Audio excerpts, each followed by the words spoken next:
Hey, what's up guys, Totallydubbed here, and today I'm doing a video review on the MSI RX 480. Now the model I was sent was the 4GB version, but you can also find an 8GB version online. Now I'd like to thank yet again MSI for sending me out a graphics card for review. It's always great to test out their cards, but what I really look at is the technology and how it's advanced and how it compares to previous models. So in this review I will be looking at how it compares to the 1050 Ti, which is pretty similar in terms of specs, at least on paper, in terms of the benchmarks that I've done, but also the 1070. Now I don't have the 1070, I haven't benched the 1070, but I know of the 1070, so I'll be making comments to that as well in my conclusion. In terms of pricing, you can find the RX 480 quite interestingly priced, because on Amazon right now you can find the 4GB version for £213, the 8GB version for £225, so only about £10 more. Yet the difference is supposed to be £50 according to Overclocker's UK site. On Amazon.com it's $200 for the 4GB version, and the 8GB version is $250, so a $50 difference. Also, in terms of its competition, the 1050 Ti can be found for around £160 and $160 respectively, and the prices for the 1060 are around the same pricing as the 4GB versions of the cards as well, so £220 and around $250 in the US. So very competitively priced, so I'm very much intrigued to see how it compares. Without further ado, let's go into the build quality and what you get in the box, and then I'll go straight into benchmarks. And here we are closer up with the GPU. In terms of display outputs, you've got DVI-D, 2 HDMI ports and 2 display ports, which is pretty much industry standard nowadays. You're going to need an 8-pin power PCIe connection from your PSU to power up the GPU, and you've just got your standard motherboard slot over here.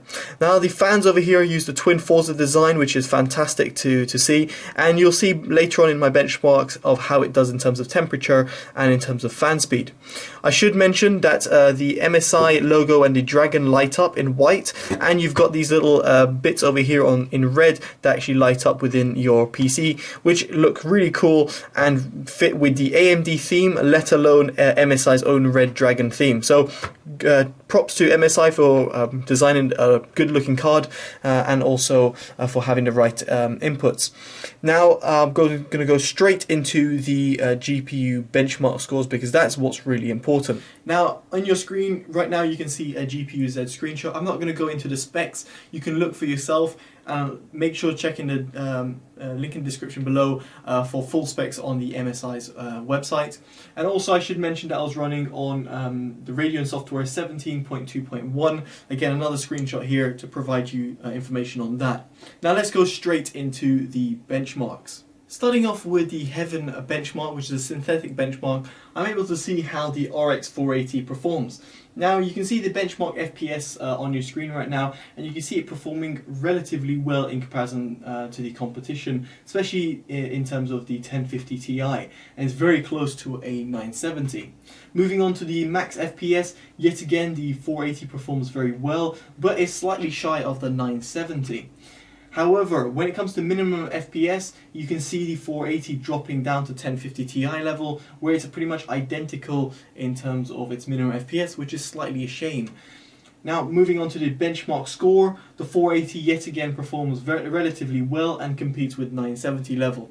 So looking at Heaven benchmark on its own, I would say that the scores, in all honesty, are not very much skewed in one way or the other, but the 480 performs well and holds its own weight. And now Valley benchmark, which is also another synthetic benchmark. I saw the same sort of results being painted with this benchmark as it was with Heaven benchmark. Looking at minimum FPS first, you can see that the 480 performs a little bit better than the 1050 Ti, but sits just a little bit below a 970, whilst its max FPS is actually significantly better than a 1050 Ti and is very close to a 970. Looking at benchmark score, I was impressed to see a 480 actually hold its own weight, and yet again in terms of its benchmark FPS, it again holds its own weight and very much competes with a 970. Now moving on to a actual real world test, and that is Battlefield 4. Now Battlefield 4 is slightly outdated, but it's the only game I really had benchmarks for the older cards. Now the max FPS over here is relatively good. It doesn't quite hit the 144 Hertz or 144 FPS that the 970 was able to provide, but it was slightly higher by only 10 FPS against a 1050 Ti. Looking at the minute FPS, this is where I felt it really lacked.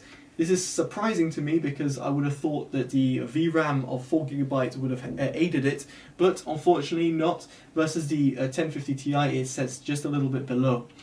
Then moving on to the average FPS, I was very much impressed to see how it performed, because at 83 FPS it does sit relatively well in comparison to my large chart, which is midway between a 970 and a 1050 Ti. So not bad performances all round. I wouldn't say mind-blowing of any sorts. Given its price, I would say I'm a little bit disappointed to see the result. I would have expected it to be really pushing 970 levels there. Now what's really interesting of an AMD card is how hot does it run and how loud does it run. Now I'm going to edit in right now a little video of me showcasing the card running Heaven and it whining away. So I've got Heaven benchmark running there. It's slightly stuttering from now and then, but hear the noise.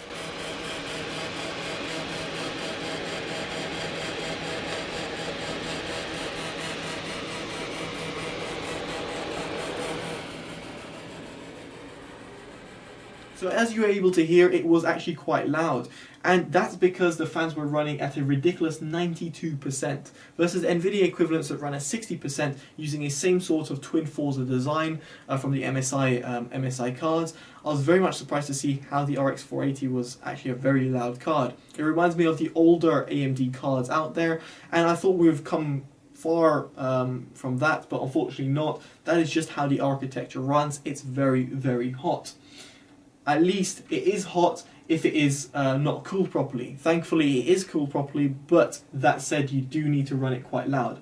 If I was running the other cards at 100%, I'm sure my max temp readings over here would be very lower for the NVIDIA equivalent, whereas the 480 performs relatively well at 72 centigrade.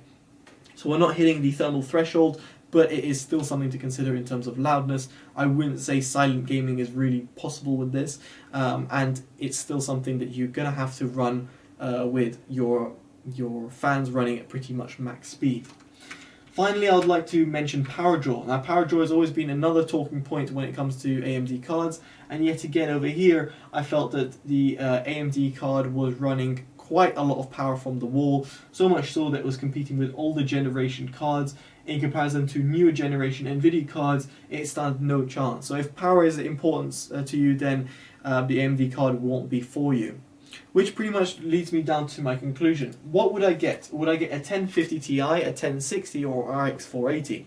Now it might be pretty obvious in terms of NVIDIA. I would get a 1060 over a 1050 Ti. The reason I say that is because a 1060 sits at a similar, pretty much identical price category to a 480. That's really its main rival, not a 1050 Ti.